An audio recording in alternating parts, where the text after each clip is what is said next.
Hello, superheroes and supervillains. It's your friend Sean PVS 101. Welcome back to another movie review. And today's review, I'm gonna review on one of the most divisive films of 2020, Wonder Woman 1984. Yes, people, I'm gonna review on Wonder Woman 1984, the sequel to the most surprising film from DCU, Wonder Woman. Yes. In this movie stars Gal Gadot once again as Wonder Woman, Chris Pine as Steve Trevor again, and starring two new characters, Max Lord as Perry Pascal as Max Lord, and Kristen Wiig as Barbara/Cheetah. And so the plot for Wonder Woman 1984. This sequel take place a decade years after the first movie, and this sequel take place in the 80s of the year 1984. In this one, Diana is enjoying her new life during the 80s of 1984, and then she starting making new friends like Barbara, and then suddenly there's this business oil dude named Max Lord, played by Perry Pascal, wants to grant people some wishes because of during the scene when Max Lord stealing that wishing crystal to becoming a powerful business person, wants to grant everyone wishes, and starting a Cold War during the Soviet Unions. And then suddenly it gets worse because of Barbara wants to become as Diana, because she's becoming a bad version of her, becoming the Cheetah. And now it's up with Gal Gadot becomes Wonder Woman again, and then bring back Steve Trevor's, and then save the world again from Max Lord and stop Max Lord and Barbara. And that's the plot of the movie. So when this movie first came out on December 2020, this movie surprisingly got let down / mediocre and surprisingly hated reviews. No joke, people. When this movie first started to get released, I thought this movie get well reviews from critics. I thought it'd get a certified fresh score on Rotten Tomatoes. I was on a Christmas vacation from North Carolina. I thought it was gonna get great reviews, but then more critics come watch this movie. It get worse and worse and extremely worse. Not as hated and divisive as The Rise of Skywalker, but still, it gets let down reviews. It doesn't earn the certified French. At least it gets a tomato. It gets a tomato, still a tomato score. But then it's still a pretty let down film. Saying some people said it's good, but it's mediocre. Said it's mediocre, but said it's the worst one from the DCU yet. But for me, in my opinion, when I think of this movie I just saw on December to right now, in my opinion, I absolutely love this movie. No joke. You guys all shocked. I love Wonder Woman 1984. In my opinion, I thought this sequel is even superior to the original. You're all shocked saying this, but I think this is my favorite one in the DCU and my third favorite film of 2020. This review is going to get some dislike bombs. If you absolutely find this movie mediocre, if you don't like it, good for you. I respect your opinion, but I still don't get the hate for it.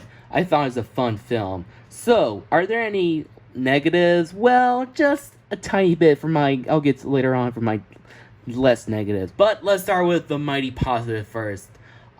Let's talk about the story. The story for this movie, wow. I thought the story was well written and brilliant. I thought this writing is even more excellent more than the first movie, in my opinion, because I thought this movie take place in the year 1984 during the 80s era, which is awesome because I love this movie take place during the 80s more than during World War I from the first one, because I love the setting of the 80s. it is just awesome. I just really love the writing of this movie. It is funny, hilarious, clever, awesome, and even sometimes pretty emotional. Leave to your heart. Yeah, I just really love the writing of this movie. I thought it was excellent and brilliant, and even better one from the first. And the visual effects are awesome. I fucking love the visual effects of this movie. It is excellent. I just really love the backgrounds and the areas of this movie, from the opening of the film, of the awesome arena from the beginning to the mall, the 80s mall era, and more. Oh my god, I just really love the 80s era of this film, like some of the costume designs and the models and everything was awesome.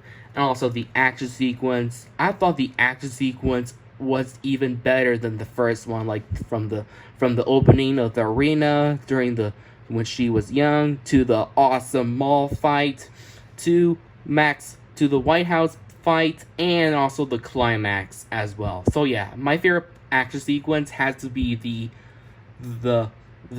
battle, the climax. Wow, just wow. I thought the climax was even better than the first one. Yep, I'm saying that far. So yeah, I absolutely love the action sequence. Many people complain there's less action sequence, but I just totally fine to see some less action sequence. But I like to see some characters going from enjoying their new lives of the 80s, because I just rather see some nice characters having nice moments of enjoying their new lives during the 80s. Like Diana wants to enjoy her new life with her new friends, and then trying to bring her back her husband, Steve Travers, and have their nice moments. And Max Lore is doing amazingly, having the nice moments by Para Pascal. I want to see that. I don't want to get that complaint about it. So yeah, I just love everything about it. From the writing, story, action sequence, and the visual effects. But let's talk about the characters. I absolutely love all the characters, like Wonder Woman, Steve Travers, Barbara, and Max Lord.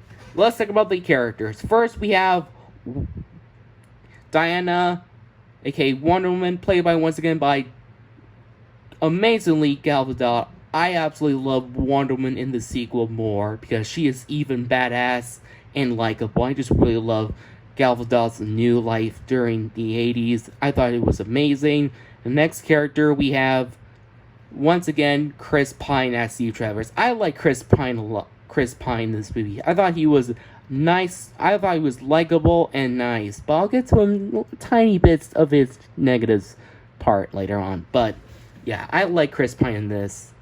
And then we have the two new characters, Barbara and Max Lord, the two main villains of the movie. First, let's talk about Barbara, aka Diana's best friend who turned evil right now. I absolutely love Barbara, played by Kristen Wiig. I thought she's an excellent, likable character, but then once I feel bad for Barbara because I thought she was one to become powerful and strong like Diana, but suddenly gets worse and worse when she becomes an evil character and becomes the cheetah. I feel so sorry for Barbara because I thought she's want to be like Diana, but I'll get to the message later on about it. And then we have the next villain, by far the best part, Max Lore, played by Para Pascal. Oh my god, this guy stole the show. Max Lore is excellent. Life is good, but it can be better. Oh my god, I fucking love Max Lore, played by Para Pascal. He is an excellent, well-written villain from the DCU. I know, he sounds like a businessman, but I feel so bad for Max Lore because I feel so sorry for Max Lore because he's starting to losing his company because of his oils company it doesn't work because he's starting to losing business. But I feel sorry for his son because he just want to cheer him on, but then Max Lore wants to cheer himself because of the wishing stone. But then, yeah, I feel sorry for Max Lore as a villain. But yeah, I just really love everything about the movie because this is not a spoiler alert. But yeah, I just really love everything about this movie.